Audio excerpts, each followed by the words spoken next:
اتفضل يا استاذ سيف. السلام عليكم ورحمة الله. استاذ سيف من سوريا صح؟ لا عراقي. عراقي. اتفضل يا استاذ سيف. رمضان مبارك عليك استاذ احمد. كل سنه وحضرتك طيب. الله يسلمك يا حبيبي، احنا اليوم همنا نفس همكم، وايضا يعني ازمه السوريين كازمه خانقه بدات تظهر للسطح من 3 سنوات بالضبط. دخلوا علينا اعداد كبيره جدا وبداوا الان يزاحمونا وقضوا على سوق العمل، الحركه التجاريه الداخليه.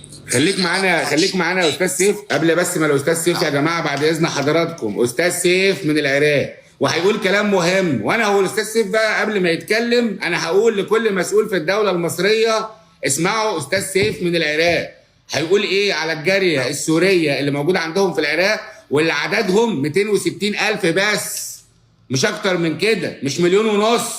شوفوا عملوا ايه في العراق اللي هي دوله نفطيه، اللي هي من اغنى 3 أو 4 دول عربيه في المنطقه كلها. هنسمع الاستاذ سيف. يا استاذ العزيز، بس احب اصحح معلومه لحضرتك انه اليوم اعداد السوريين في العراق كيد عامله 600,000 عامل يا استاذ. 600,000 600,000 عامل معناها ضياع 600,000 فرصه عمل للعراقي، ضياع 600,000 راتب ممكن ان ينشط الحركه التجاريه الداخليه للسوق العراقي يا استاذ.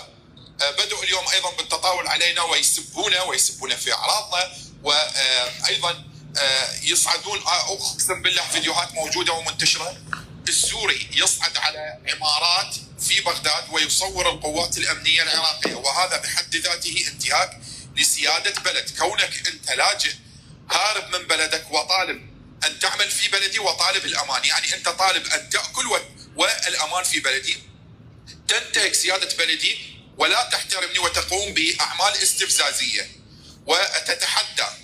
هذا رقم واحد. الرقم الثاني يا استاذ، بداوا ينشرون الفتنه الطائفيه يا استاذ احمد بكلام طائفي، بكلام نحن العراقيون يكاد ان يشفى جرحنا من المصائب اللي حلت بنا، ولا نريد ان نرجع الى ذلك العهد. هم بداوا وعادوا ينبشون بهذه الامور، انت من اين؟ انت شنو طائفتك؟ انت ماذا اتجاهك؟ يسالون.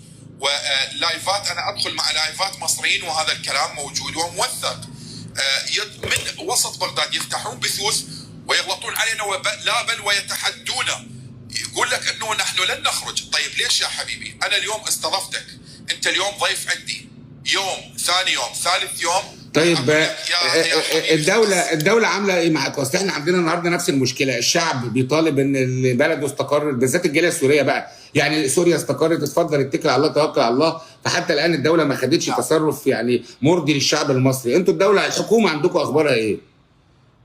نعم استاذ، اليوم السوريين طريقة دخولهم، بس خلي اوضح لك شغلة حتى تعرف القرار الحكومي.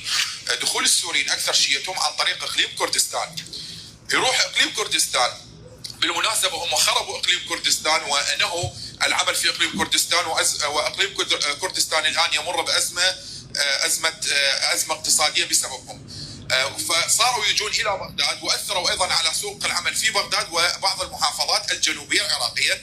بالتالي احنا اليوم عملنا حملات من خلال منصة التيك توك ومنصة الفيسبوك ايضا، نطالب الحكومة العراقية بإيجاد حل لهؤلاء بترحيلهم وتوفير فرص العمل وخلق فرص عمل للشباب العراقي. كل بلد هو المفروض يكون خيرا لأولاد بلده يا أستاذ، وليس لنا علاقة بما يحصل في بلادهم، ويجي يستعطفني ويقول أنا جوعان وأنا محتاج عمل. طيب يا حبيبي، هذا شأنك الداخلي، مشاكلك في بلدك روح حلها بنفسك. أنت اليوم كيف تريدني أن أؤمن لك وأن أعطيك الراية والأمان؟ أنت في بلدك عملت مشاكل، أنت في بلدك كنت بالضد من ابن بلدك، فكيف تريدني اليوم أن تكون جاري، أن تكون شريكي في عمل؟ مستحيل.